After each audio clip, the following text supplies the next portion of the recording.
ஜெபிக்கிறோம். நீங்கள் அறிய வேண்டிய ஒருவருங்கிற அந்த காலை ஜெபத்திலே நாங்கள் இந்த நாளிலும் கடந்து வந்து கர்த்தரை மகிமைப்படுத்த எங்களுக்கு பாராட்டின கிருபைக்காய் ஸ்தோத்திரம். வந்திருக்கிற தெய்வ மக்களை ஆசீர்வதியும், வர வேண்டியவர்கள் உற்சாகப்படுத்தி கர்த்தர் கொண்டு வந்து சிறப்பீராக. தடைகள் யாவும் நீக்கப்படும், அதிசயங்களை காண பண்ணோம். கன மகிமை துதி எல்லாம் உங்களுக்கே தருகிறோம். இயேசுவின் நாமத்தில் வேண்டிக் கொள்கிறோம் ஜெபங்கேளு நல்ல பிதாவே. ஆமேன், ஆமேன், ஆமேன். ஸ்தோத்திரம். பாடல் ஆராதனை பியூலா அவர்கள் நடத்துவார்கள். Praise God.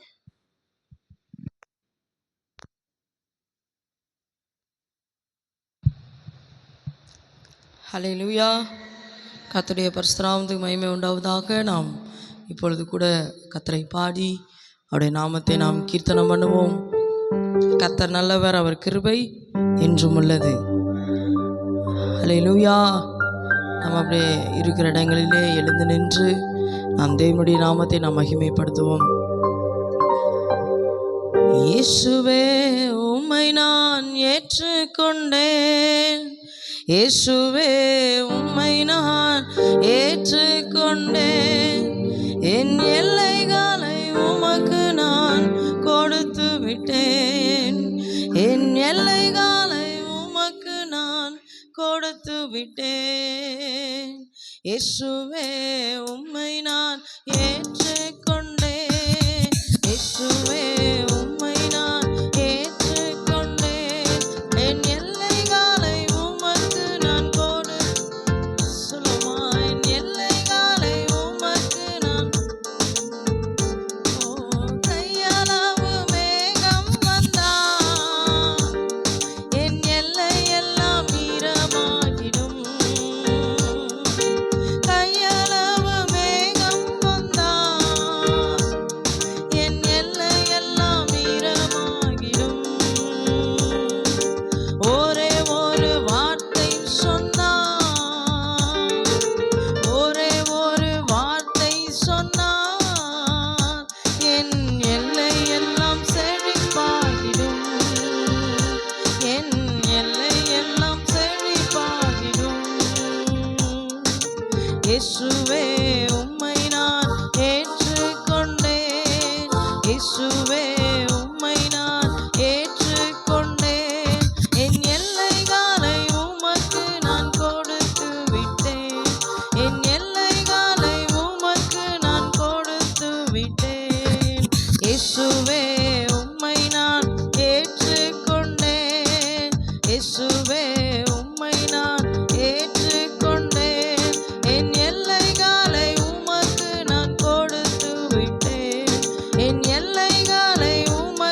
சேர்த்து என் எல்லைகளை உமக்கு நான் மறுபடி சொல்லுமா, இயேசுவே உம்மை நான் ஏற்றுக்கொண்டேன், இயேசுவே உம்மை நான் ஏற்றுக்கொண்டேன், என் எல்லைகளை ஆண்டோட ஒப்பு கொடுத்து சொல்லுங்க பார்க்கலாம். ஆமென்.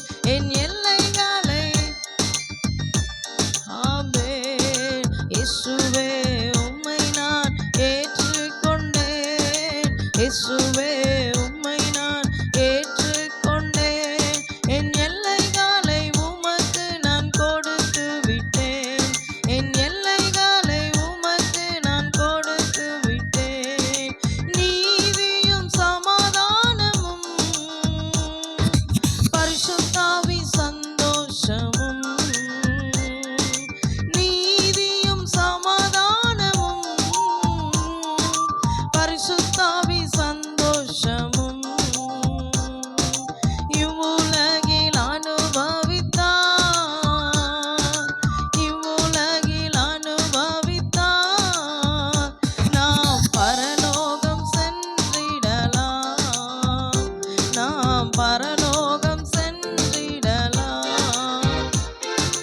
இயேசுவே உம்மை நான் ஏற்றுக்கொண்டேன், இயேசுவே உம்மை நான் ஏற்றுக்கொண்டேன், என் எல்லைகளை உமக்கு நான் கொடுத்து விட்டேன், என் எல்லைகளை உமக்கு நான் கொடுத்து விட்டேன், இயேசுவே உம்மை நான் ஏற்றுக்கொண்டேன், இயேசுவே உம்மை நான் ஏற்றுக்கொண்டேன், என் எல்லைகளை உமக்கு நான் கொடுத்து விட்டேன், என் எல்லைகளை ஆண்டோட ஒப்பு கொடுத்து சொல்லுவோம். இந்த அதிகாலை வேளையிலே இயேசுவே உம்மை நான் ஏற்றுக்கொண்டேன், இயேசுவே உம்மை நான் ஏற்றுக்கொண்டேன், என் எல்லைகளை உமக்கு நான் கொடுத்து விட்டேன், என் எல்லைகளை உமக்கு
சமாதானம் உள்ளவைகள் ஆக்குவீராக. நீரின் எல்லையை பெருக பண்ணுவீராக. நீரின் எல்லையை பாதுகாத்துக் கொள்வீராக. நீரின் எல்லையை ஆசீர்வதிப்பீராக. எந்த சத்துருவின் போராட்டங்களும் எங்கள் எல்லையிலே கிரியை செய்யாதபடி உம்முடைய கரம் எங்கள் எல்லையின் மேல் நீட்டப்படுவதாக. ஓ ஹalleluya. எங்கள் எல்லைகள் செழிப்பாகட்டும். Thank you Jesus, thank you Jesus, thank you Jesus. நன்றி ஆண்டவரே. எங்கள் எல்லைகளை உடைய கரத்திலே நாங்கள் ஒப்பு கொடுக்கிறோம் அப்பா. எங்கள் எல்லைகளை உடைய கரத்திலே நாங்கள் ஒப்பு கொடுக்கிறோம் ஆண்டவரே. நீர் பொறுப்படுத்திக் கொள்ளுங்க. நீங்க பொறுப்படுத்திக் கொள்ளுங்க. தேவரீர் எங்களை ஆசீர்வதித்து எங்கள் எல்லையை பெரிதாக்கி உமது கரம் எங்களோடு இருந்து தீங்கு எங்களை துக்கப்படுத்தாதபடிக்கு அதற்கு எங்களை விலக்கி காத்தருளும் என்று யாபேஸ் ஜெபித்தது போல இந்த காலை வேளையிலே உம்முடைய சமூகத்தில் எங்களை நாங்கள் ஒப்பு கொடுத்து எங்கள் எல்லைகளை உம்முடைய சமூகத்தில் நாங்கள் ஒப்பு கொடுக்கிறோம் அப்பா. நீங்க பொறுப்பெடுத்து நடத்துங்க. கேட்க போகிற வார்த்தை எங்களுக்கு ஆசீர்வாதமாக்கி தரும். இயேசுவின் நாமத்தில் பிதாவே, ஆமென்.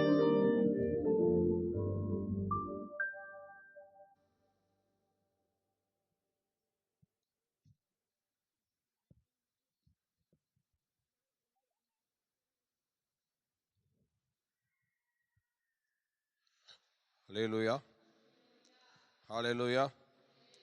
எல்லாரும் சேர்ந்து ஒரு அலையில சொல்லலாமா? ஹல்லேலூயா. சரி, ஆண்டவருடைய நாமம் மகிமைப்படுவதாக. இந்த காலவேளையிலே நாம் தேவ சமூகத்திலே வந்திருப்பது ஆண்டுடைய பெரிய கிருபை. இந்த நாளிலும் நாம் இப்பொழுது சங்கீத தியானத்துக்கு நேராக கடந்து செல்லலாம். நாம் 107வது சங்கீதத்தை இந்த நாளிலே நாம் தியானிக்க இருக்கிறோம். அல்லேலூயா, ஸ்தோத்திரம். நல்ல கவனிங்கள். சங்கீதம் 107. இன்னைக்கு சங்கீதம் 107 நாம் இப்பொழுது தியானிக்கும்படி ஸ்தோத்திரம் ஆம் படித்து கர்த்தருடைய நாமத்தை மகிமைப்படுத்தலாம். இதில் ஆபத்து நேரத்தில் விடுவிக்க தேவன். ஸ்தோத்திரம். இந்த சங்கீதத்துக்கு ஒரு தலைப்பை நாம் கொடுக்கலாம். அந்த தலைப்பு ஆபத்து நேரத்தில் விடுவிக்கும் தேவன். சொல்லுங்க பார்க்கலாம். எத்தனை முறை? எத்தனை? சொல்லுங்க எல்லாம் சேர்ந்து சொல்லுங்க பார்க்கலாம். ஆபத்து நேரத்தில் விடுவிக்கும் தேவன். இது 4 முறை இந்த சங்கீதத்திலே இடம்பெறுகிறது. இந்த வார்த்தையானது 4 முறை இந்த சங்கீதத்திலே வெளிப்படுகிறது. அதனால் இந்த சங்கீதத்தை அப்படியே 4 பிரிவுகளாக நாம் பிரித்து படிக்கும்போது அந்த 4 காரியங்களில் ஆபத்து நேரத்தில் விடுவிக்கும் தேவன் 4 முறை அந்த காரியத்தை நாம் கொண்டு வரலாம். அதில் என்னென்ன வசனங்கள் மூலமாக வருகிறது என்று நாம் பார்க்கலாம். இதில் டோட்டலாக 43 வசனம் இருக்கிறது. இந்த சங்கீதத்திலே 43 வசனங்கள் அடங்கி இருக்கிறது. இது நம்ம தொடர்ந்து ஸ்தோத்திரம் சில பகுதிகளை நம்ம அப்படியே வாசிக்கலாம். இப்பொழுது சங்கீதம் 107:6 நீங்கள் படிப்பில் என்று சொன்னால் படிங்க பார்க்கலாம். தங்கள் ஆபத்திலே கர்த்தரை நோக்கி கூப்பிட்டார்கள். தங்களுடைய ஆபத்திலே கர்த்தரை நோக்கி கூப்பிட்டார்கள். அவர்கள் இக்கட்டுகளில் இருந்து அவர்களை விடுவித்தார். அவர்கள் இக்கட்டுகளில் இருந்து தேவன் அவர்களை விடுவித்தார். ஹல்லேலூயா. முதல் நல்லா கவனிங்க. முதல் ஆபத்து. ஸ்தோத்திரம் 107:6 சொல்லப்பட்ட வசனத்தின்படி தங்கள் ஆபத்திலே கர்த்தரை நோக்கி கூப்பிட்டார்கள். தேவன் அவர்களை எல்லா இக்கட்டுகளுக்கும் நீங்களாக்கி விடுவித்தார் என்று சொல்லப்பட்டிருக்கிறது. நல்லா கவனிக்கணும். தேவன் முதலாவது ஆபத்திலே ஆண்டவரை நோக்கி கூப்பிடும் பொழுது கர்த்தர் அவர்களை விடுவிக்கிறார். இரண்டாம் ஒரு ஆபத்தை நாம் படிக்கலாம். சங்கீதம் 107:13 படிங்க பார்க்கலாம். தங்கள் ஆபத்திலே கர்த்தரை நோக்கி கூப்பிட்டார்கள். தங்கள் ஆபத்திலே கர்த்தரை நோக்கி கூப்பிட்டார்கள். அவர்கள் இக்கட்டுகளில் இருந்து அவர்களை நீங்களாக்கி அவர்கள் இக்கட்டுகளில் இருந்து அவளை நீங்களாக்கி ரட்சித்தார். ஸ்தோத்திரம். பாருங்கள், ஆண்டவரை நோக்கி நாம் கூப்பிடுகிற அந்த நாளிலே நாம் ரட்சிக்கப்படுகிறோம், நாம் காப்பாற்றப்படுகிறோம், அல்லது நாம் மீட்கப்படுகிறோம், அல்லது நாம் விடுவிக்கப்படுகிறோம் என்றெல்லாம் இந்த சங்கீதத்திலே அருமையான ஸ்தோத்திரம் இந்த ஆபத்தை குறித்து ஒரு காரியத்தை அவ்விதமாக வர்ணித்து சொல்லியிருக்கிறார். நீங்கள் மூன்றாவது ஒரு ஆபத்தை நாம் படிக்கலாம். படிக்க பார்க்கலாம். 107:19 தங்கள் ஆபத்திலே கர்த்தரை நோக்கி கூப்பிடுகிறார்கள். தங்கள் ஆபத்திலே கர்த்தரை நோக்கி கூப்பிடுகிறார்கள். அவர்கள் இக்கட்டுகளுக்கு அவர்களை நீங்களாக்கி ரட்சிக்கிறார். பாருங்கள், திரும்பவும் மூன்றாவது விஷயம் அவர் சொல்லுகிறார். தங்கள் ஆபத்தில் அவனை கூப்பிடுகிறார்கள், தேவன் கேட்டதில் அவனை ரட்சிக்கிறார் என்று பாருங்கள். எத்தனை முறை இந்த ஒரு அதிகாரத்திலே இத்தனை முறை இந்த ஆபத்தை குறித்து அவர்கள் அந்தந்த நேரத்திலே கூப்பிடும் பொழுது கர்த்தர் கேட்டு இஸ்ரவேல் ஜனங்களுக்கு அவ்வளோ ரட்சிப்பை தந்தவராக காணப்படுகிறார் என்று நாம் பார்க்கிறோம். ஸ்தோத்திரம். 4ஆம் முறை ஒரு ஆபத்தை நாம் பார்க்கலாம். 107:28 படிங்க பார்க்கலாம். 107:28. ஸ்தோத்திர பலிகளை செலுத்தி அவர்களுடைய கிரியைகளை ஆனந்த சத்தத்தோடு விவரிப்பார்களாக. பாருங்கள். ஸ்தோத்திரம். 107:28 படிங்க படிங்க படிங்க. 28. அப்பொழுது தங்கள் ஆபத்திலே அவர்கள் கூப்பிடுகிறார்கள், கர்த்தரை நோக்கி கூப்பிடுகிறார்கள். அவர்கள் இக்கட்டுகளுக்கு அவர்களை நீங்களாக்கி ரட்சிக்கிறார். பாருங்கள், மறுபடியும் 4வது விசை சொல்லுகிறார். தங்கள் ஆபத்திலே கர்த்தரை நோக்கி கூப்பிட்டார்கள். ஹல்லேலூயா, ஹல்லேலூயா. சோதரம் சோதரம் சோதரம். இது எவ்வளவு பெரிய காரியங்கள் பாருங்கள், எவ்வளவு பெரிய அதிசயம் என்று பாருங்கள். ஸ்தோத்திரம். இது ஸ்தோத்திர தாவீதினால் எழுதப்பட்ட சங்கீதம் என்று சொல்லுகிறார்கள். ஆனால் சங்கீதக்காரனாகிய தாவீது இவ்வளோ பெரிய சூழ்நிலையிலே, இந்த ஆபத்திலே இஸ்ரவேல் ஜனங்கள் அகப்பட்ட அந்த காரியங்களை சொல்லி அதை விவரித்து ஆண்டவரை மகிமைப்படுத்துகிறார். எத்தனை அதிசயமானது! 4 முறை இந்த வசனத்திலே, இந்த அதிகாரத்தில், இந்த சங்கீத புஸ்தகத்திலே நாம் பார்க்கும்போது ஸ்தோத்திரம் 107வது சங்கீதத்திலே 4 முறை ஆபத்திலே கர்த்தரை நோக்கி கூப்பிடுகிறதாக சொல்லப்பட்டு தேவன் அவர்களை கேட்டருளி ரட்சிக்கிறார் ரட்சிக்கிறார் ரட்சிக்கிறார் ரட்சிக்கிறார் என்று சொல்லப்பட்டிருக்கிறது. அல்லேலூயா, ஸ்தோத்திரம். ஆகவே அருமையான தெய்வப்பிள்ளையே, ஸ்தோத்திரம். சங்கீதம் 107 நாம் பார்க்கும்போது அது வனாந்தர வாழ்க்கை, தேவனுடைய ஒரு இரக்கத்தை பார்க்கிறோம். வனாந்தர வாழ்க்கையிலே தேவனுடைய ஒரு இரக்கத்தை காண்பிக்கிற ஒரு சங்கீதமாக இந்த ஸ்தோத்திரம் 107 காணப்படுகிறது. வனாந்தர மார்க்கமாக ஜனங்கள் வழிநடத்தப்படுகிறதையும், தேவன் அந்த இடத்திலே அவர்கள் நோக்கி அவளை கூப்பிடும்போது தேவன் அவளுக்கு இரக்கம் செய்வதாகவும் குறிப்பிடப்படுகிறது. ஸ்தோத்திரம். அல்லேலூயா. வீதமாக ஸ்தோத்திரம். நீங்கள் ஒரு வசனத்தை படிக்கலாம். சங்கீதம் 107 1-9 வசனங்களை நீங்கள் படிக்கும் பொழுது அது வனாந்தர வாழ்க்கையிலே அவர்களை தேவன் எப்படி வழிநடத்தினார் என்று சொல்லி இப்போ நம்ம படிக்கலாம். இப்போ நம்ம எல்லாரும் சேர்ந்து அந்த வசனத்தை படிக்க போகிறோம். மைக்கில் வாசிக்கிறவங்க மைக்கில் வாசிப்பாங்க. மற்ற எல்லா தேவனுடைய பிள்ளைகளும் நீங்கள் என்ன செய்றீங்க, எல்லாரும் சேர்ந்து 1-9 வசனங்கள் வரை எல்லாரும் சேர்ந்து வாசிங்க பார்க்கலாம். கர்த்தரை துதியுங்கள், அவர் நல்லவர், அவர் கிருபை என்றும் உள்ளது. கர்த்தரால் சத்ருவின் கைக்கு நீங்களாக்கி மீட்கப்பட்டு கிழக்கிலும் மேற்கிலும் வடக்கிலும் தெற்கிலும் உள்ள பல தேசங்களிலும் இருந்து சேர்க்கப்பட்டவர்கள் அப்படி சொல்ல கடவர்கள். அவர்கள் தாபரிக்கும் ஊரை காணாமல் வனாந்தரத்திலே அவாந்தர வழியாய் பசியாகவும் தாகமாகவும் ஆத்துமா தொய்ந்ததாகவும் அலைந்து திரிந்தார்கள். தங்கள் ஆபத்திலே கர்த்தரை நோக்கி கூப்பிட்டார்கள், அவர்கள் இக்கட்டுகளிலிருந்து அவர்களை விடுவித்தார். தாபரிக்கும் ஊருக்கு போய் சேர அவர்களை செவ்வையான வழியிலே நடத்தினார். தவனமுள்ள ஆத்துமாவை கர்த்தர் திருப்தியாக்கி பசியுள்ள ஆத்துமாவை நன்மையினால் நிரப்புகிறார் என்று அவருடைய கிருபை நிமித்தமும் மனுபுத்திரருக்கு அவர் செய்கிற அதிசயங்களின் நிமித்தமும் அவரை துதிப்பார்களாக. இந்த வசனங்களிலே நாம் பார்க்கும்போது அதில் தேவனுடைய ஒரு இரக்கத்தை வனாந்தர வாழ்க்கையிலே அவர்கள் பெற்றுக்கொள்கிறார்கள். பாருங்கள், அந்த வசனத்தில் தேவனுடைய ஒரு பெரிய இரக்கம் காத்திருக்கிறது. ஆகவே எனக்கு பிரியமானவர்களே, தேவனுடைய ஒரு இரக்கத்தை நாம் உடையவர்களாக நாம் ஸ்தோத்திரம். இஸ்ரவேல் ஜனங்கள் அன்று காணப்பட்டதை நாம் அறிந்திருக்கிறோம். அல்லேலூயா. அதனால் தேவனுடைய ஒரு இரக்கம் என்று சொல்கிறது அன்றைக்கு தேவ சமூகத்திலே இஸ்ரவேல் ஜனங்களுக்கு கிடைச்சது. வனாந்தர வாழ்க்கை அவளுக்கு எப்போதும் பல பிரச்சனைகள், பல போராட்டங்கள், பல சூழ்நிலைகள். சோதரம். ஆனால் எல்லாவற்றிலும் தேவனை நோக்கி கூப்பிட்டாங்க. சோதரம். பார்த்தீங்களா, எல்லா சூழ்நிலையிலும் எல்லாம் என்ன செஞ்சாங்க, கர்த்தரை நோக்கி கூப்பிட்டாங்க. ஒரு சின்ன தவறு செய்திருந்தாலும், அவர்கள் செய்தாலும் அல்ல வேற எதிரிகள் வந்தாலும் என்ன செய்கிறாங்க, டக்குன்னு பார்த்தீங்கன்னா உடனே என்ன பண்ணுறாங்க, ஸ்தோத்திரம், ஆண்டவரை நோக்கி பார்க்குறாங்க.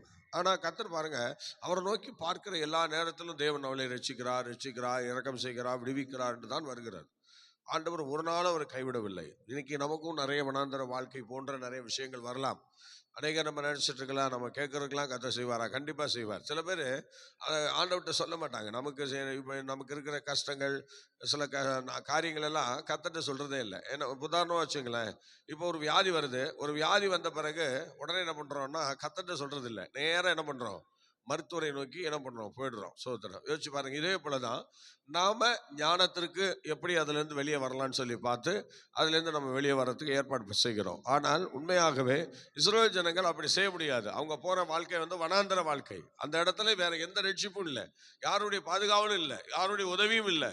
அந்த இடத்துல தேவன் இறங்கினால் ஒழிய, தேவன் உதவி செய்தால் ஒழிய வேற எந்த ஒரு ஆசீர்வாதமும் அவளுக்கு வர முடியாது. அதனாலதான் கர்த்தர் அந்த வனாந்தர வாழ்க்கையில ஏராளமான அற்புதங்களாலும் அதிசயங்களாலும் அந்த ஜனங்களை அலங்கரித்து வைத்து பார்த்தார். பாருங்கள் எவ்வளவு பெரிய அதிசயங்கள். சோத்திரம். வனாந்தர வாழ்க்கையில் அவள் துவங்கும் முன்னே அந்த ஜனங்களை அற்புதமாக வழி நடத்தி செங்கடல வழி திறக்க வைக்கிறார். யோசிச்சு பார்த்தீங்களா? இஸ்ரவேல் ஜனங்கள் அவ்வளோ பயங்கரமாக அந்த நாட்களில் நடத்தப்படுகிறார்கள். எடுத்த உடனே சோத்திரம் பாருங்கள், சத்துருக்களை அந்த செங்கடலை அழித்து தம்முடைய ஜனங்களை செங்கடலிருந்து ஆண்டவர் அழைத்து செல்கிறார். எத்தனை விதமான அதிசயம் பாருங்க. இதை விட ஒரு பெரிய அற்புதம் உண்டா? சோத்திரம். ஆனால் இஸ்ரவேல் ஜனங்கள் இவ்வளோ பெரிய அற்புதங்களையும் கண்டு தேவனை என்ன செஞ்சாங்களா? பரீட்சை பார்த்தார்கள் என்று சொல்லப்பட்டிருக்கிறது. நேற்றைய தினத்தில் நாம் படிக்கும்போது 106வது சங்கீதத்தில் 10 முறை தேவனை பரீட்சை பார்த்தாங்களாம். எத்தனை முறை? 10 முறை தேவனை பரிசை பார்த்திருக்கிறார்கள். சோத்திரம். யோசிச்சு பார்த்தீங்களா? தேவனை பரிசை பார்க்கறதுனா இஸ்ரவேல் ஜனங்களுக்கு கைவந்த களமுள் இருக்கு. சோத்திரம். எப்போதும் அவருடைய சொல்ல மீறி மீறி மீறி அடியும் உதையும் மரணமும் பல சூழ்நிலைகளும் ஏற்படுகிறதை நாம் ஸ்தோத்திர சங்கீதங்களிலே நாம் பல ஸ்தோத்திர யாத்ராமம் என்னாமும் லேவி ராகமும் வாமும் புஸ்தகத்திலே நாம் பார்க்கிறோம். சார் இப்பொழுதும் நீங்கள் ஸ்தோத்திர படிக்கலாம். வனாந்தரை வாழ்க்கை முடிந்த பிறகு ஆண்டவர் இங்க என்ன செய்கிறார் என்று சொன்னால், சங்கீதம் 107:10 16 வசனங்கள். அப்படின்னா சிறைப்பட்ட ஒரு வாழ்க்கை. சொல்லுங்க பார்க்கலாம். சிறைப்பட்ட ஒரு வாழ்க்கை. ஆண்டவர் இரண்டாவதாக அவளுக்கு ஒரு வாழ்க்கை நேரிடுகிறது. அது என்ன வாழ்க்கை அப்படின்னா சிறைப்பட்ட வாழ்க்கை. நீங்கள் அதை எல்லாரும் நம்ம சேர்ந்து படிக்க போறோம். சங்கீதம் 107:10 16 வசனங்களை நம்ம எல்லாரும் சேர்ந்து படிக்கலாமா? எல்லாம் சேர்ந்து படிக்க பார்க்கலாம். தேவனுடைய வார்த்தைகளுக்கு விரோதமாய் கலகம் பண்ணி உன்னதமானவருடைய ஆலோசனையை அசட்ட பண்ணினவர்கள் அந்தகாரத்திலும் மரண இருளிலும் வைக்கப்பட்டிருந்து ஒடுக்கத்திலும் இரும்பிலும் கட்டுண்டு கிடந்தார்கள். அவர்களுடைய இருதயத்தை அவர்கள் வருத்தத்தால் தாழ்த்தினார்.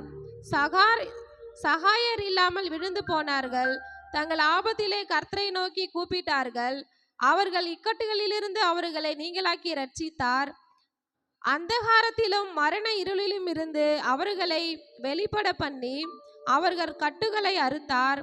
கர்த்தர் வெண்கல கதவுகளை உடைத்து இரும்பு தாழ்பால்களை முறித்தார் என்று அவருடைய கிருபை நிமித்தமும் மனுபுத்திரருக்கு அவர் செய்கிற அதிசயங்களின் நிமித்தமும் அவரை துதிப்பார்களாக. 107:10 16 வசனங்களை நாம் படிக்கும்போது இஸ்ரவேல் ஜனங்களுடைய ஒரு சிறைவிட்ட வாழ்க்கையை குறிக்கிறது. ஆனால் தேவன் அந்த இடத்துல அவர்களை விடுதலை செய்கிறார் என்று நாம் பார்க்கிறோம். பாருங்கள் எவ்வளவு பெரிய அதிசயமான காரியம். தேவன் அவர்களை எப்படி விடுவிக்கிறார் என்று பாருங்கள். சோத்திரம். அந்த வசனங்களிலே நீங்கள் படிங்கள் பார்க்கலாம். கடைசி 2 வசனம் படிங்க. 14. வெண்கல கதவுகளை உடைத்து பாருங்கள், ஜனங்களுக்கு பலவிதமான நன்மைகளை அவர் கொடுக்கிறார். எப்படிங்க? வெண்கல கதவுகளை உடைத்து இரும்பு தாழ்பால்களை முறித்தார் என்று அவருடைய கிருபை நிமித்தமும் மனுபுத்திரருக்கு அவர் செய்கிற அதிசயங்களின் நிமித்தமும் அவரை துதிப்பார்களாக. பாருங்கள் சோதரம். சிறைப்பட்ட ஒரு வாழ்க்கையை தேவன் அந்த இடத்துல என்ன செய்கிறார்? அந்த ஜனத்திலிருந்து வெளியே கொண்டு வருகிறார். சிறைப்பட்டு போன வாழ்க்கை, சோதரம் அடைக்கப்பட்ட ஒரு வாழ்க்கை, சோதரம் கட்டப்பட்ட ஒரு வாழ்க்கை. அதிலிருந்து தேவன் அவர்களை சோதர வெண்கல கதவுகளை உடைச்சி அவங்கள பாருங்க வெளியே கொண்டு வருகிற அந்த சூழ்நிலையை நாம் பார்க்கிறோம். இரும்பு தாழ்பாள்கள் எல்லாம் முறிச்சு சோதர ஹல்லேலூயா தேவன் அவர்களை காப்பாற்றுகிறதை நாம் பார்க்கிறோம். அப்படி சிறைப்பட்டு போன ஒரு வாழ்க்கையிலிருந்து தேவன் அவர்களை வெளியே கொண்டு வருகிறார். கர்த்தருடைய பிள்ளையே, இந்த கால வேளையிலே சிறைப்பட்ட ஒரு வாழ்க்கை உன்னுடைய வாழ்க்கையில் இருக்கும் என்று சொன்னால் தேவன் அதை நிச்சயமாக மாற்ற வல்லமையுடையவராக இருக்கிறார். ஹல்லேலூயா. பல விஷயங்களிலே நீ சிறைப்பட்டு போன சூழ்நிலையில இருக்கலாம். ஆனால் அருமையான தேவனுடைய பிள்ளைகளை யோசித்து பாருங்கள். சோத்திரம். எலியாவை குறித்து நாம் படிக்கும்போது எலியாவுடைய வாழ்க்கை சரித்திர விதமாய் சொல்லுகிறது. அவன் ஒரு சிறை கைதி, ஸ்திப்பியன் ஆகிய எலியா என்று சொல்லப்படுகிறது. பாருங்கள், ஸ்திப்பியன் ஆகிய எலியா ஒரு சிறை கைதி தான். ஒரு சிறை கைதியாக இருந்தவரை தான் கர்த்தர் விடுதலையாக்கப்பட்டு அவரை வெளியே கொண்டு வந்து ஆகாப்புக்கு நேரே ஒரு பெரிய தீர்க்கதரிசியாக நடத்துகிறார். ஏற்கனவே எலியா தீர்க்கதரிசியாக இருந்தாரா? இல்லை. சோத்திரம். ஒரு சிறை கைதியாக தான் சிறையிலே அவர் சில துன்பங்களை அனுபவித்து சில சூழ்நிலையிலே அவர் சிறையிலே வைக்கப்பட்டிருந்தார். சிறையிலே வைக்கப்பட்டிருந்த அவரைத்தான் வெளியே கொண்டு வந்து தேவன் வல்லமையாக பயன்படுத்துகிறார். ஆம் கர்த்தருடைய பிள்ளையே, நீ சிறைப்பட்ட எந்த வாழ்க்கையாக இருந்தாலும் உன்னுடைய வாழ்க்கை, அந்த சிறைப்பட்ட வாழ்க்கையிலிருந்து உன்னை வெளியே கொண்டு வந்து கர்த்தருடைய அற்புதமாய் நடத்த வல்லமையுடையவராய் இருக்கிறார். ஹல்லேலூயா. நிச்சயமாய் நிச்சயமாய் அவர் வல்லமை உடையவராக இருக்கிறார். நிச்சயமாய் கர்த்தர் நம்மை நடத்துவார். ஹல்லேலூயா. ஆம் கர்த்தருடைய பிள்ளையே, இந்த அருமையான வேளையிலே நீங்கள் ஸ்தோத்திரம், நன்றாக ஸ்தோத்திரம், ஆண்டவருடைய நாமத்தை மகிமைப்படுத்தி ஸ்தோத்திரம் நீங்கள் செயல்படும் போது உன் சிறைப்பட்ட வாழ்க்கை போய்விடும். சிறைப்பட்ட வாழ்க்கையிலிருந்து எத்தனை பேருக்கு தேவன் விடுதலை கொடுத்திருக்கிறார் பாருங்கள். இஸ்ரவேல் ஜனங்கள் ஸ்தோத்திரம் எகிப்திலே 430 வருடங்கள் சிறைப்பட்டிருந்தார்கள். தேவன் அவர்களை விடுவிக்கவில்லையா? அப்படிப்பட்ட தேவன் இன்னைக்கு நம்மை ஒரு சின்ன விஷயத்தில் விடுவிக்க மாட்டாரா? நிச்சயமா விடுவிப்பார். நம்ம அவரை நோக்கி பார்க்கணும். ஆபத்தில் அவரை நோக்கி பார்த்தார்கள் என்று சொல்லப்பட்டிருக்கிறது. ஆபத்து காலத்தில் என்னை நோக்கி கூப்பிடு, நான் உன்னை விடுவிப்பேன் என்று கர்த்தர் சொல்லுகிறார். ஆம் கர்த்தருடைய பிள்ளை, நீ தேவனை நோக்கி பாருங்க. சோதரா, கர்த்தரை நோக்கி பாருங்க. அவர்கள் அவரை நோக்கி பார்த்து பிரகாசம் அடைந்தார்கள், அவர்கள் முகங்கள் வெட்கப்படலன்னு சொல்லியிருக்கு. நீங்களும் நானும் அவரை நோக்கி பார்க்கணும். கர்த்தருடைய பிள்ளையே, இந்த கால வேளையிலே நல்ல ஒரு தீர்மானத்தை நீங்க எடுங்க. உங்க சிறைப்பட்ட வாழ்க்கைக்கு ஒரு முற்றுப்புள்ளி வைக்கணுமா? உங்க அடிமைத்தன வாழ்க்கைக்கு ஒரு முற்றுப்புள்ளி வைக்கணுமா? எத்தனையோ பேர் இன்னைக்கு குடியில இருக்கிறாங்க, பயங்கரமான பாவ பழக்க வழக்கத்துல இருக்காங்க, கெஞ்சா போன்ற பழக்கத்துல நிறைய விஷயங்களிலே இப்படி இருக்கிறார்கள். கர்த்தர் அவர்களை வெளியே கொண்டு வருவதற்கு ஒரு விடுதலை தேவை. அந்த விடுதலையை கர்த்தர் அவர்கள் கொடுக்க வல்லமையுடையவராக இருக்கிறார். ஹல்லேலூயா. ஹல்லேலூயா. எல்லாரும் சோதர கரங்களை உயர்த்தி கர்த்தரை சோதரம் பண்ணுவோம். Hallelujah. Hallelujah. Praise God, praise God. சிறைப்பட்டு போன இந்த வாழ்க்கையிலிருந்து இயேசுவின் நாமத்தில் எல்லாருக்கும் ஒரு விடுதலை ஆண்டவர் உண்டாகும்படி நாங்கள் ஜெபிக்கிறோம். இயேசுவின் நாமத்தில் சிறைப்பட்ட வாழ்க்கையிலிருந்து ஒரு விடுதலை உண்டாகட்டும். இயேசுவின் நாமத்தில் ஹல்லேலூயா. எதையெல்லாம் அவர்கள் அப்படி எண்ணுகிறார்களோ அதிலிருந்து ஒரு மீட்பு உண்டாகும்படி நாங்கள் ஜெபிக்கிறோம். இயேசுவின் நாமத்தில் ஆமென். ஹல்லேலூயா.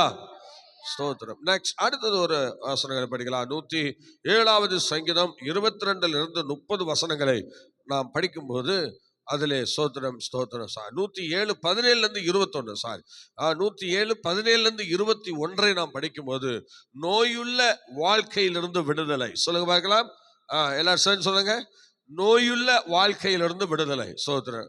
107 17 முதல் 21 வரை நாம் வாசிக்கும் போது நோயுள்ள வாழ்க்கையிலிருந்து ஒரு விடுதலையை கர்த்தர் அனுப்பி குணமாக்குகிறார் என்று, வசனங்களை அனுப்பி குணமாக்குகிறார் என்றெல்லாம் நாம் பார்க்கிறோம். இப்பொழுதும் நீங்கள் அந்த வசனத்தை படிக்கலாம். எல்லாரும் சேர்ந்து படிப்போம். தயவு செய்து வசனத்தை எடுத்துக்கொள்ளுங்கள். வேதாமத்தை வைத்து கையில நம்ம வச்சுட்டு நடிக்கலாம் வேண்டாம். வசனத்தை நாம் படிக்க வேண்டும். ஸ்தோத்திரம். எல்லாம் சேர்ந்து எடுங்க.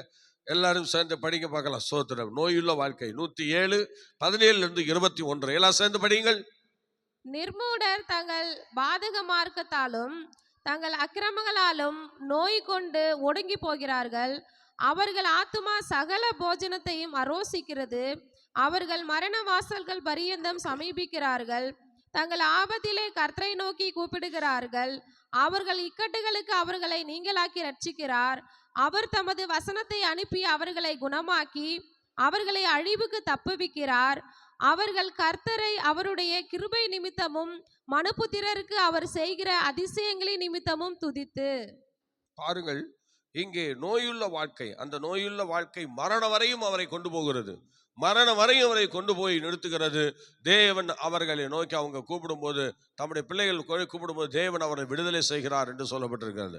அந்த நோயுள்ள வாழ்க்கையிலிருந்து இஸ்ரவேல் ஜனங்களுக்கு தேவன் விடுதலை அளித்தார். ஆம் கர்த்தருடைய பிள்ளை, எப்பேற்பட்ட நோயாக இருந்தாலும் சரி, ஹல்லேலூயா, மருத்துவரால் குணமாக்க முடியவில்லை என்று சொன்னாலும் நிச்சயமாய் சொல்லுகிறேன், உன்னுடைய விசுவாசம் பெரிது. அன்னைக்கு பெரும்பாடுள்ள ஸ்திரீ எப்படி வந்தா பாருங்க. தேவ சமூகத்திலே பல பணங்களை செலவிட்டு பல வைத்தியரிடத்தில் போய் மிகவும் வருத்தப்பட்டு அவள் என்ன செய்தாள்? கடைசியாக ஸ்தோத்திரம் ஸ்தோத்திரம் பல வருடங்களாக அவள் தன்னுடைய வாழ்க்கையில சுகத்தை இழந்து சோத்திரம் அப்படி ரொம்ப வேதனைப்பட்ட ஒரு சகோதரி தான். ஆனால் என்ன செய்கிறார் பாருங்க, 12 வருடமா அந்த சகோதரிக்கு சுகம் கிடைக்காம அவள் கடைசியா இயேசு வருகிறார் என்று கேள்விப்பட்டு அவரை அவள் சந்திக்கிறார். அவர்கிட்டே வருகிறார். அவருக்கு தெரியாமே அவளை தொடுகிறார். இதுதான் கர்த்தருடைய பிள்ளையே, அவருக்கு தெரியாமே தொடுகிறாள். ஆண்டவர் அவரை சுகமாக்குறார். பார்த்தீங்களா? அவருடைய வல்லமை அவளை தொடுது. பார்த்தீங்களா? அருமையான தெய்வ பிள்ளையே, தேவன் இறங்கி வந்து உங்களை தொடுவார் என்று நீங்கள் நினைக்கக்கூடாது. நீங்கள் அவரை தேட வேண்டும், நீங்கள் அவரை கூப்பிட வேண்டும், நீங்கள் அவரை பார்க்க ஆசைப்பட வேண்டும். அப்படி நீங்களாக செயல்படும் அந்த செயலில் தான் உங்களுக்கு விடுதலை காத்திருக்கிறது. நல்ல கவனிங்க. யாரோ ஒருத்தர் கொண்டு போய் விடுவாங்க, அதெல்லாம் நம்ம பார்க்கக்கூடாது. பார்த்தீங்களா? யாரோ பார்க்கக்கூடாது. துமுருவாதக்காரனை அவனா பார்த்துக்கிட்டு இருந்தான். யாரையாவது என்னை கொண்டு போய் விடுவாங்களான்னு பார்த்துக்கிட்டு இருந்தான். ஒருத்தரும் வரல. யாரும் கொண்டு போய் விட மாட்டாங்க. நம்முடைய செயல்களை கர்த்தர் அந்த இடத்துல வரவேற்கிறார். நம்முடைய செயல்களை அவர் பார்த்து கொண்டிருக்கிறார். நீங்களாக முயற்சிக்கணும். நீங்க முயற்சிக்காத எந்த செயலும் உங்களுக்கு அது வாய்க்காமல் போகலாம். அதனால நீங்களா முயற்சிக்கணும். நீங்க முயற்சிக்காத எந்த விஷயமும் உங்களுக்கு ஆசீர்வாதமாக இருக்காது. அதனால முயற்சி உடையார் இகழ்ச்சி அடையாருன்னு நம்ம பார்க்கிறோம். பார்த்தீங்களா? அது மாதிரி முயற்சி நமக்கு ரொம்ப அவசியம். நீங்க எந்த ஒரு முயற்சியும் பண்ணாம அப்படியே நிற்க கூடாது. இங்கே இவர் முயற்சி செய்கிறார் ஆண்டவரை தொடும்படியாக. கூட்டத்திலே ஒரு பெண், அடுத்தது இவ பெரும்பாடுள்ள ஸ்திரீன்னு உலகத்துக்கே தெரியும். இவர் நடக்கிறதே யாரும் விரும்ப மாட்டாங்க. அப்படிப்பட்ட ஸ்திரீ எப்படி நீங்க இயேசுவை தொடுவது? யோசித்து பாருங்கள். நான் வந்திருக்கிறேன், எல்லாரும் இடம் கொடுங்கன்னு போய் கேட்டா என்ன தெரியும்? இவ இன்னாரில்லைன்னு சொல்லி அவளை கண்டுபிடிச்சு கல்லெறிவாங்க. அதனால அவள் என்ன செய்தால், யாருக்கும் தெரியாமல் அவர் வஸ்திர ஓரத்தை போய் அவர் தொட்டாள் என்று சொல்லப்பட்டிருக்கிறார். ஆனால் தேவன் அந்த நோயுள்ள வாழ்க்கையிலிருந்து அவளுக்கு விடுதலை கொடுத்தார். இஸ்ரவேல் ஜனங்களுக்கு விடுதலை கொடுத்தது போல அவளுக்கு விடுதலை கொடுத்தார். இன்னைக்கு நம்முடைய வாழ்க்கையிலும் நம்ம எப்பேற்பட்ட வியாதி உள்ளலாம் இருந்தாலும் நாம் அவரை நோக்கி பார்க்கணும், நாம் அவரை நோக்கி துதிக்கணும். அவரை நோக்கி பார்த்த பிரகாசம் அடைவோம் என்று தான் பைபிள் சொல்லுதே தவிர வெட்கமடைவோம் என்று சொல்லவில்லை. ஆகவே எந்த ஒரு வியாதிக்கு நம்ம அவரை நோக்கி பார்க்கணும். தேவனால் கூடாதது ஒன்றுமில்லை. மரியாள் சொல்லும் போது தேவனால் கூடாதது ஒன்றுமில்லை என்று அங்கே நாம் பார்க்கிறோம். அருமையான தேவனுடைய பிள்ளையே, தேவ தூதர்கள் வந்து மரியாளிடத்தில் பேசுகிறார்கள். கர்த்தரால் கூடாது ஒன்றுமில்லை, அவராலே எல்லாம் கூடும். ஆனா அவரை கூட வைக்கிறது நம்ம வேலை. அவரை கூட வைக்கணும். அவரை எப்படியாவது அந்த இடத்துல கூட வச்சு கர்த்தரை மையப்படுத்தணும். ஆகவே எனக்கு அன்பான தேவனுடைய பிள்ளையே, நாம் இந்த நாளிலே நோயுள்ள வாழ்க்கையிலிருந்து ஒரு விடுதலை தேவையா? கர்த்தரை நோக்கி பார்க்கணும். நோய் வந்தவங்கெல்லாம் கொஞ்சம் யோசிச்சு பாருங்க. அழுது கொண்டிருக்கிறார்கள், போராடி கொண்டிருக்கிறார்கள். இரவு பகலா எனக்கு ஏன் இந்த வேதனை என்று சொல்லி போராடி கொண்டிருக்கிறார்கள். கர்த்தர் இன்னைக்கு நமக்கு நல்ல ஒரு விடுதலையுள்ள வாழ்க்கையை கொடுத்திருக்கிறார்ல. அதனால நோயுள்ளவர்களுக்கு நாம் ஜெபிக்கிறவர்களாய் காணப்பட வேண்டும். நோயுள்ளவனுக்கு தான் பிணியாளிக்கு தான் மருத்துவம் தேவை. அதனால இன்னைக்கு பிணியாளிகளுக்கு, அநேக பிணியாளிகளுக்கு ஒரு மருத்துவராக நீங்களும் நானும் செயல்பட வேண்டும் என்பதை மறந்து போகக்கூடாது.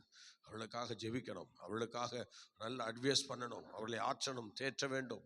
கடந்த நாளிலே நம்முடைய சபையிலிருந்து அருமையான ஒரு 4-5 சகோதரிகள் ஒரு பேஷண்டை போய் பார்த்து விசாரித்து அங்கே போய் அவர்கள் ஜெபிக்க போயிருக்கிறார்கள். அவர்கள் அதை கண்டபோது அந்த பேஷண்ட் அவர்களை வரவேற்று, என்ன பார்க்கவா எல்லாம் வந்தீங்க அப்படின்னு சொல்லி கேட்டு அவர்களுக்கு நல்ல சாப்பாடை ஆயத்தப்படுத்தி சாப்பிட்டு தான் போயிருக்கிறாங்க. இருந்தாலும் அந்த வியாதிஸ்தர் நினைத்திருக்கிறார்கள், என்னை பார்க்க இவ்வளோ பேரா என்று சொல்லி அதிசயப்பட்டு உடனே எல்லாருக்கும் சாப்பாடு ஆர்டர் செய்து அவங்க எல்லாருக்கும் சாப்பாடை கொடுத்தார்கள். கொடுத்து இப்போ ஜெபம் பண்ணுங்கன்னு சொல்லி ஜெபிக்க வச்சாங்க. பாருங்க, ஹல்லேலூயா, ஸ்தோத்திரம். இந்த 4-5 பேரும் போய் அந்த ஸ்திரீக்காக எல்லாரும் கண்ணீரோடு வேதனையோடு பாரத்தோடு ஜெபித்திருக்கிறார்கள். இதுதான் ஒரு ஆறுதல். எங்கெங்கேயோ போகிறோம். இயேசு சொன்னார், நான் வியாதியாக இருந்தேன், நீங்கள் என்னை பார்க்க வந்தீர்கள் என்று. இப்படிப்பட்ட வியாதியில் இருக்கிற, மருத்துவமனையில் அனுமதிக்கப்பட்டிருக்கிற அநேக வீடுகளிலே வருத்தத்தோடு வியாதியை சுமந்து கொண்டிருக்கிற இப்படிப்பட்ட மக்களை நாம் சந்திக்கிறதுல நாம் குறைந்து போக மாட்டோம். கண்டிப்பாக சந்திக்கணும். ஆண்டவருடைய வசனம் என்ன தெரியுமா சொல்லுகிறது? இந்த சிறியோரில் ஒருவனுக்கு நீங்கள் எதை செய்தீர்களோ அதை எனக்கே செய்தீர்கள் என்று கர்த்தருடைய வேதம் சொல்லுகிறது. அதனால நோயுள்ள வாழ்க்கையில் இருந்து ஒரு விடுதலை. அல்லேலூயா. இன்னைக்கு நமக்கு நாம் மற்றவங்களுக்கு அதை கொடுக்க கடனாளிகளாக இருக்கிறோம். ஆகவே நாம் அதை மற்றவங்களுக்கு கொடுப்போம். கர்த்தர் நம்மை ஆசீர்வதிப்பார். நோயுள்ள வாழ்க்கையிலிருந்து ஒரு விடுதலை உண்டாக நம்ம எல்லாரும் கரங்களை உயர்த்தி கர்த்தரை ஸ்தோத்திரம் பண்ணுவோம். கர்த்தாவே, நோயுள்ள அந்த வாழ்க்கையிலிருந்து ஒரு விடுதலை இயேசுவின் நாமத்திலே உண்டாகட்டும். கர்த்தர் இந்த அற்புதத்தை செய்வீராக. இஸ்ரவேல் ஜனங்களுக்கு விடுதலை கொடுத்தது போல இப்பொழுது நோயுள்ள வாழ்க்கையில் இருக்கிற அத்தனை பேருக்கும் ஒரு விடுதலை அமருவதாக அவர்கள் மேல், இயேசுவின் நாமத்தில் பிதாவே, ஆமென். ஸ்தோத்திரம். நெக்ஸ்ட் அடுத்தது நம்ம படிக்கலாம். அடுத்தது சங்கீதம் 107 27, 22 முதல் 30 வரை நாம் படிக்கும்போது அதில் என்ன சொல்லி பாருங்கள், கொந்தளிப்பில் இருந்து விடுதலை. சோத்திரம். பாருங்கள், கொந்தளிப்பில் இருந்து விடுதலை பண்ணின தேவன். சோத்திரம். இஸ்ரவேல் ஜனங்கள் ஒரு கொந்தளிப்பிலே காணப்பட்ட ஒரு இடத்தை தான் அந்த இடத்தை நாம் பார்க்கிறோம். இப்பொழுது நீங்கள் படிக்கலாம், 22 முதல் 30 வரை படிங்கள். ஸ்தோத்திர பலிகளை செலுத்தி அவருடைய கிரியைகளை எல்லாம் சேர்ந்து ஆனந்த படிங்க. சத்தத்தோடு எல்லாம் விவரிப்பார்களாக. சேர்ந்து படிங்க. கப்பல் ஏறி கடல் யாத்திரை பண்ணி திரளான தண்ணீர்களிலே தொழில் செய்கிறார்களே, அவர்கள் கர்த்தருடைய கிரியைகளையும் ஆழத்திலே அவருடைய அதிசயங்களையும் காண்கிறார்கள். அவர் கட்டளையிட பெருங்காற்று எழும்பி அதன் அலைகளை கொந்தளிக்க பண்ணும். அவர்கள் ஆகாயத்தில் ஏறி ஆழங்களில் இறங்குகிறார்கள். அவர்கள் ஆத்துமா கிளேசத்தினால் கரைந்து போகிறது. வெறித்தவனை போல் அலைந்து தடுமாறுகிறார்கள். அவர்களுடைய ஞானமெல்லாம் முழுகி போயிற்று. அப்பொழுது தங்கள் ஆபத்திலே அவர்கள் கர்த்தரை நோக்கி கூப்பிடுகிறார்கள்.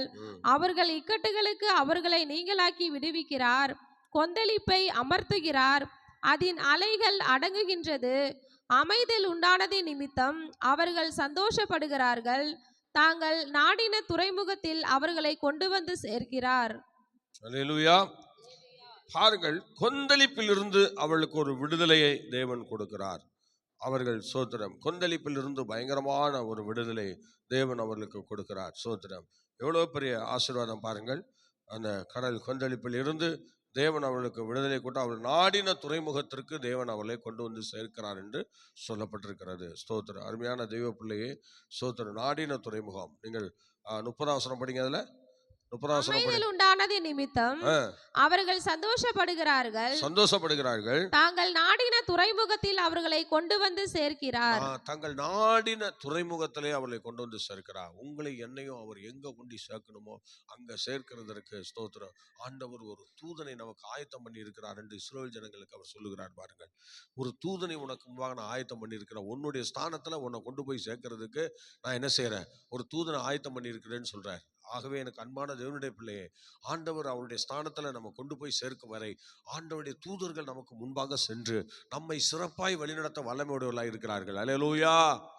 உண்மையாகவே ஸ்தோத்திரம். பாருங்கள், ஸ்தோத்திரம். அந்த கடல் கொந்தளிப்பில் இருந்து தேவன் அன்னைக்கு அவர்கள் நாடின துறைமுகத்திற்கு கொண்டு போய் அவர்களை சேர்க்கும்படி தேவன் அன்னைக்கு சித்தம் கொண்டார். எத்தனை ஆச்சரியம் பாருங்க. பயங்கரமான பிரச்சனை. அவர்கள் இனி ஸ்தோத்திரம் வாழ்வோம் என்கிற அந்த நம்பிக்கை இழந்தவர்களாக அவர்கள் நாடின துறைமுகத்துக்கு போக கர்த்தர் அவர்களை விடுதலை செய்து அங்கே நடத்தி கொண்டு போகிறார். நீங்கள் யோனாவை பாருங்கள். ஸ்தோத்திரம். யோனா 1ஆம் அதிகாரம் 3-4 வசனங்களை நீங்கள் படிக்கும்போது படிங்க பார்க்கலாம். ஸ்தோத்திரம். படிங்க. அந்த கப்பல் போய் சேர வேண்டிய துறைமுகத்திற்கு போய் சேர முடியாதபடிக்கு அந்த கப்பலுக்கு அந்த ஆபத்தை பாருங்கள். படிங்க. யோனா 1ஆம் அதிகாரம் 3-4. ஸ்தோத்திரம், ஸ்தோத்திரம். அப்பொழுது யோனா கர்த்தருடைய சமூகத்தினின்று விலகி தேவனுடைய சமூகத்திலிருந்து விலகி தர்ஷீஷுக்கு ஓடி போகும்படி எழுந்து யோப்பாவுக்கு போய் தர்ஷீஷுக்கு போகிற ஒரு கப்பலை கண்டு கூலி கொடுத்து தான் கர்த்தருடைய சமூகத்தினின்று விலகும்படி அவர்களுடைய தர்ஷீஷுக்கு போக கப்பல் ஏறினான். கர்த்தர் சமுத்திரத்தின் மேல் பெருங்காற்றை வரவிட்டார். கர்த்தரே இந்த கொந்தளிப்பை ஏற்படுத்துகிறார். அதனால் கடலிலே கப்பல் உறையும்பென்று நினைக்கத்தக்க பெரிய கொந்தளிப்பு உண்டாயிற்று. என்ன உண்டாச்சு? கொந்தளிப்பு, பயங்கரமான கொந்தளிப்பு. தேவனே அந்த கொந்தளிப்பை ஏற்படுத்துகிறார். சோதரம். அவங்க கப்பல் பயணத்திலே இப்போ ஒரு பெரிய கொந்தளிப்புக்கு ஏதுவாய் மாறி இருக்கிறாங்க. அவங்க போகிற துறைமுகத்துக்கு போய் சேர்க்க முடியாதபடி வாழ்க்கையில் என்ன வந்துச்சு? ஒரு குறை. தேவன் சொல்லாத ஒரு இடத்துல நாம் செயல்படும் போது, சொல்லாத சில காரியங்களை செய்யும் போது நமது வாழ்க்கையில இப்படிப்பட்ட கொந்தளிப்புகளுக்கு தேவன் அனுமதிக்கிறார் என்று நமக்கு எல்லாருக்கும் நன்றாக தெரியும்.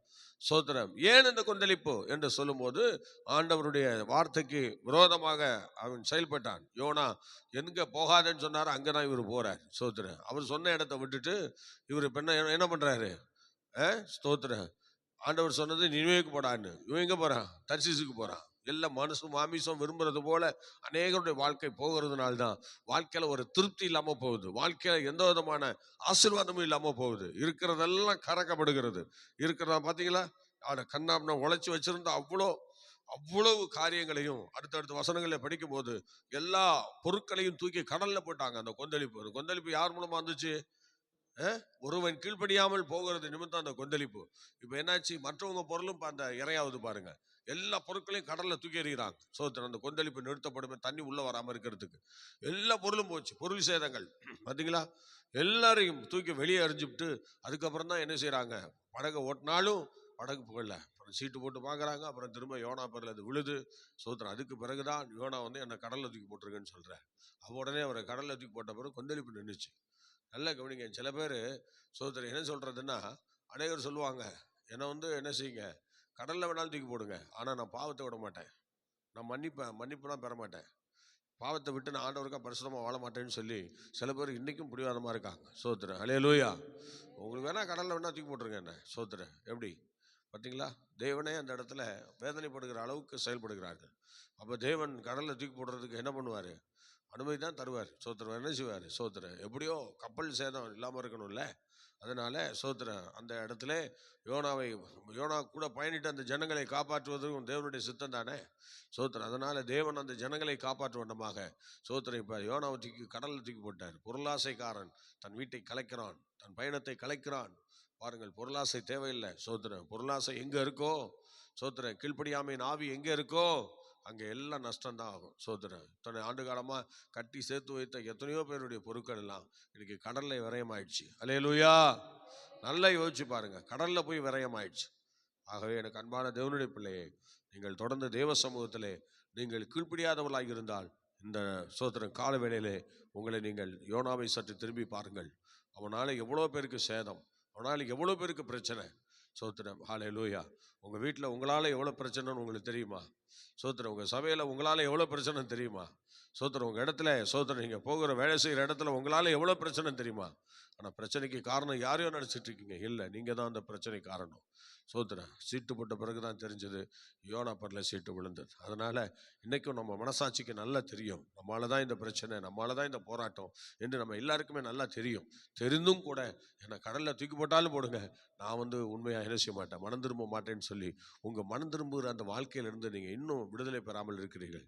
ஹல்லேலூயா. அருமையான தெய்வ பிள்ளையே, பாருங்கள், சங்கீதம் 50:15 என்ன சொல்றாரு பாருங்க. அப்படிப்பட்ட நேரத்தில் உங்களுக்கு நேடுகின்ற ஆபத்து காலத்தில் என்ன நோக்கி கூப்பிடு, நான் உன்னை விடுவிப்பேன் என்று சொல்லுகிறார். சோத்திர. சங்கீதம் 50:15 ஆண்டவர் என்ன கூப்பிடு, நான் உன்னை விடுவிப்பேன்னு சொல்றார். ஆனால் கர்த்தருடைய பிள்ளையே, அவங்க எல்லாம் நோக்கி கூப்பிட்டாங்க, ஆனா யோனாவுக்கு கூப்பிட மனசுல பார்த்தீங்களா? யோனாக்கு கூப்பிட மாட்டேன், என்ன தூக்கி போடு. சோத்திரம். ஹல்லேலூயா. கடின இருதயம் அநேகருடைய வாழ்க்கையில இன்னைக்கும் அந்த கடின இருதயம் செயல்பட்டு கொண்டுதான் இருக்கிறது. ஹல்லேலூயா. ஆண்டவர் என்ன செஞ்சாலும் அந்த கடின இருதயம் போக மாட்டேங்குது, அப்படியே தான் இருக்கு. சோத்திரம். ஆகவே நீங்கள் பாருங்கள், அப்போஸ்தலர் 77:14 என்ன நடக்குது பாருங்க, படிங்க பார்க்கலாம். அப்போஸ்தலர் 7:27-14 படிங்க பார்க்கலாம். அப்போஸ்தலர் நடவடிக்கைகள் ஸ்தோத்திரம். அதுல என்ன செய்கிறார், அவருடைய பயணம் எங்கே போகிறது பாருங்கள். படிங்க. 27:14 படிங்கம்மா. 27:14 சீக்கிரம் எடுங்க, எடுத்தவங்க வாசிங்களா டக்குன்னு, அவங்களுக்கு எடுக்க கொஞ்சம் நேரம் ஆகுது. நல்லா தெளிவா தான் சொல்றேன், நீங்க சரியா கேட்கலன்னா என்ன பண்றது? சீக்கிரம் படிங்க. 27 தான் சொன்னேன். 27. கொஞ்ச நேரத்துக்குள்ளே ஈரோக்கிலித்தோன் என்னும் கடுங்காற்று அதில் மோதிற்று. கப்பல் அதில் அகப்பட்டு கொண்டு காற்றுக்கு எதிர்த்து போக கூடாதபடியினால்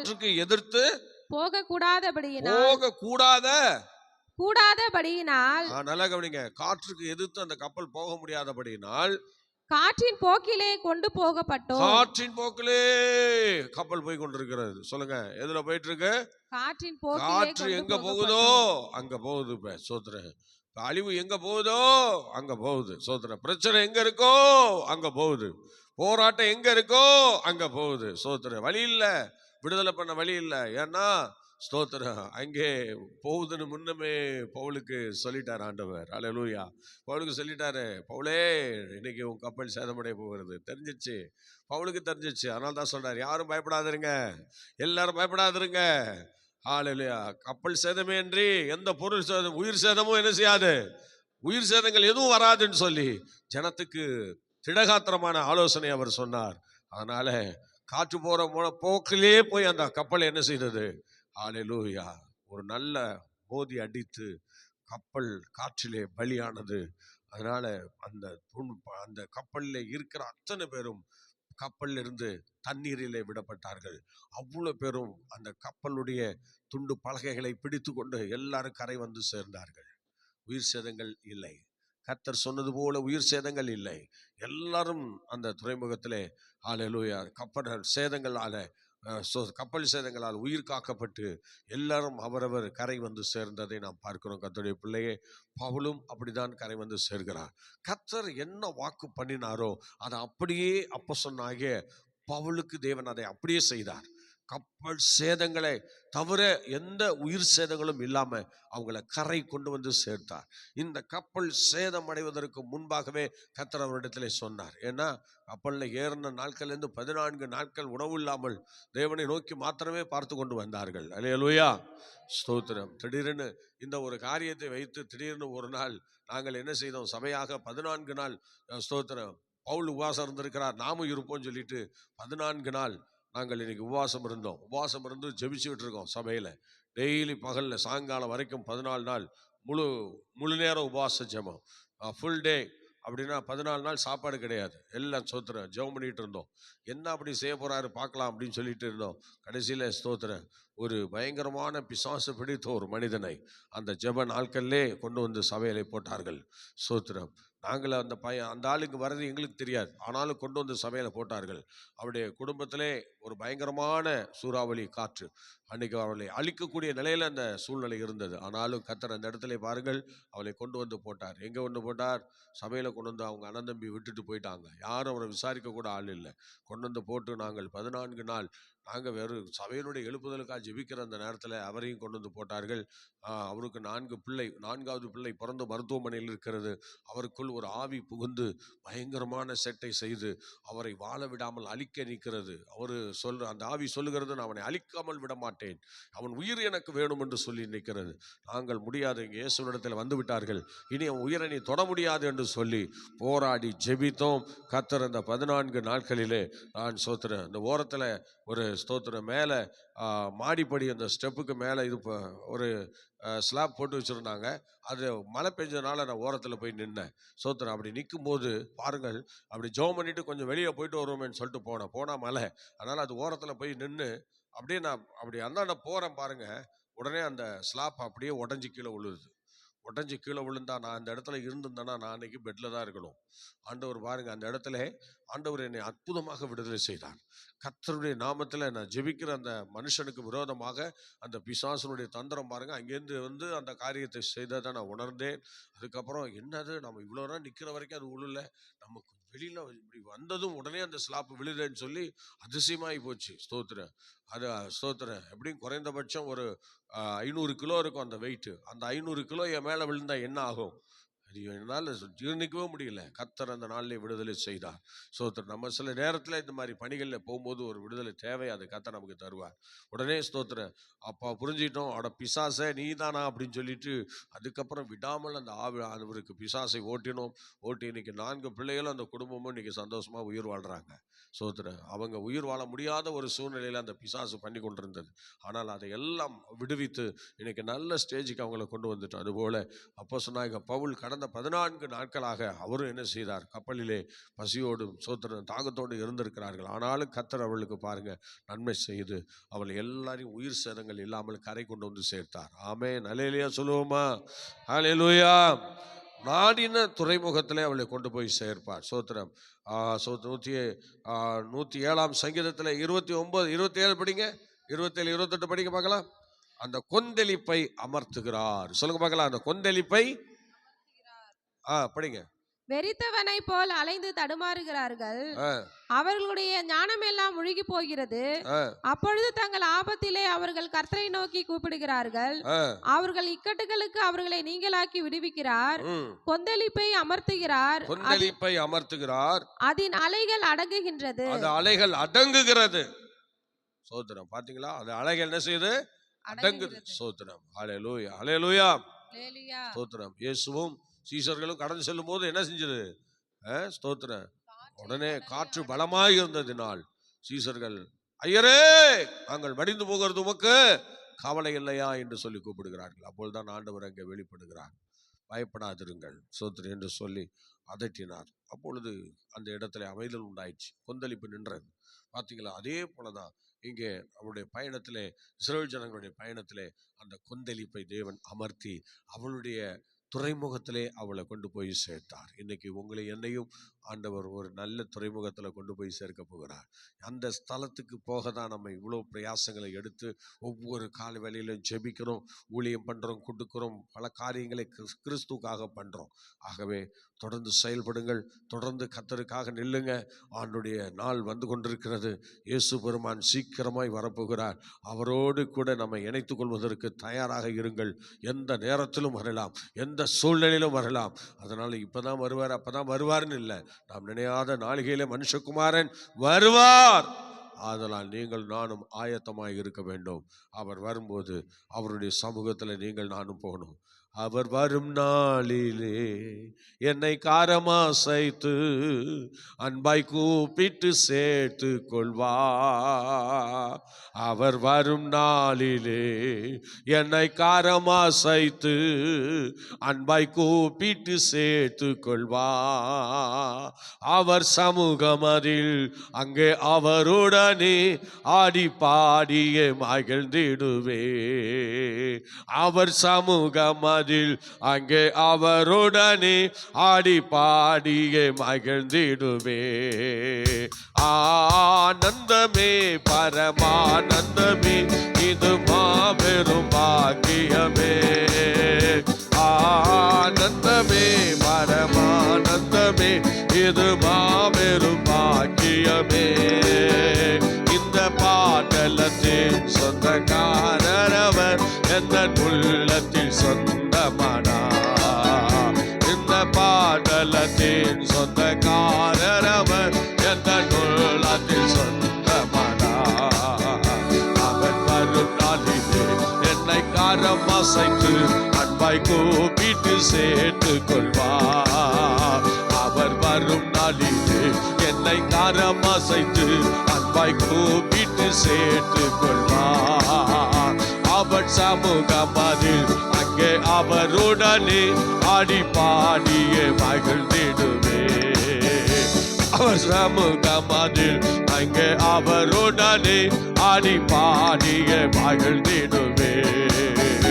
ஆனந்தமே பரமானந்தமே, இது மாபெரும் பாக்கியமே. ஆனந்தமே பரமானந்தமே, இது மாபெரும் பாக்கியமே.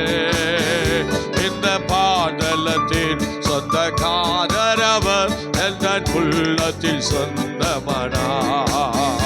இந்த பாடலத்தின் சொந்தக்காரர் அவர், எந்த உள்ளத்தில் சொந்தமனா. மகிழ்வோம் மகிழ்வோம் தினமாக மகிழ்வோம், இயேசுராஜனம் சொந்தமாகினார். மகிழ்வோம் மகிழ்வோம் தினமாக மகிழ்வோம், இயேசுராஜனம் சொந்தமாகினார். இந்த பாடலத்தின் சொந்தக்காரர் அவர், எந்த உள்ளத்தில் சொந்தமானார். இந்த பாடலத்தின் சொந்தக்காரர் அவர், எந்த உள்ளத்தில் சொந்தமானார். அல்லேலூயா. ஆமென். ஆண்டவரே ஸ்தோத்திரம் ஸ்தோத்திரம். பரிசுத்தமுள்ள பிதாவே, இந்த ஆசீர்வதிக்கப்பட்ட இந்த காலை வேளைக்காக ஜெபிக்கிறோம். கர்த்தர் 107வது சங்கீதத்தின் மூலமாக எங்களோடு நீர் பேசினீர். அருமையான ஆண்டவரே, நம்முடைய பிள்ளைகள் வனாந்தர வாழ்க்கையிலே நீர் அவளுக்கு செய்த கொடுத்த விடுதலைக்காக நாங்கள் உமக்கு ஸ்தோத்திரம் செலுத்துகிறோம். சிறைப்பட்ட வாழ்க்கையிலிருந்து தேவன் அவளுக்கு கொடுத்த விடுதலைக்காக நாங்கள் நன்றி செலுத்துகிறோம். நோயுள்ள வாழ்க்கையிலிருந்து தேவன் அவளுக்கு கொடுத்த நல்ல விடுதலைக்காக ஸ்தோத்திரம் ஆண்டவரே. விசேஷமாக கொந்தளிப்பின் வாழ்க்கையிலிருந்து தேவன் அவளை விடுவிச்சு நீ கொண்டு வந்ததுக்காக ஸ்தோத்திரம் செலுத்துகிறோம் ஆண்டவரே. சோத்திரம். தப்பி பிழைப்போம் என்கிற நம்பிக்கை இல்லாத நேரத்தில் அவளை கரை சேர்த்த தேவன், இந்த நாட்களை நாங்களும் எப்படி கடந்து செல்கிறோம் என்று ஆண்டவரே நினைத்து ஏங்கி கொண்டிருக்கிற இந்த நாட்களை நினைவு கூர்ந்து கர்த்தர் எங்களுடைய பயணங்களை எங்களுக்கு உதவி செய்வீராக. எங்கள் ஆபத்தில் எங்களுக்கு உதவி செய்வீராக. கர்த்தருடைய கரம் எங்களோடு கூட இருந்து ஆண்டவரே எங்களுக்கு ஆயத்தம் பண்ணின ஸ்தானத்தில் எங்களை கொண்டு போய் சேர்க்கிறதற்கு நீ கட்டளையிட்ட தேவ தூதனை நாங்கள் பயன்படுத்தி எங்கள் பயணத்தை நாங்கள் வாய்க்க பண்ணிக்கொள்ள தொடர்ந்து எங்களுக்கு தேவன் கிருபை செய்வீராக. எல்லா தீமைக்கும் உங்களை காத்துக்கொள்ளும். இயேசுவின் நாமத்தில் வேண்டிக் கொள்கிறோம் ஜெபங்களும் நல்ல பிதாவே. Amen, amen, amen. Okay, God bless you. கர்த்தர் உங்களை ஆசீர்வதிப்பார். மீண்டும் நாளை காலை 5 மணிக்கு சந்திப்போம். கர்த்தர் நம்மை நடத்துவாராக. Praise God. ஹல்லேலூயா. ஸ்தோத்திரம்.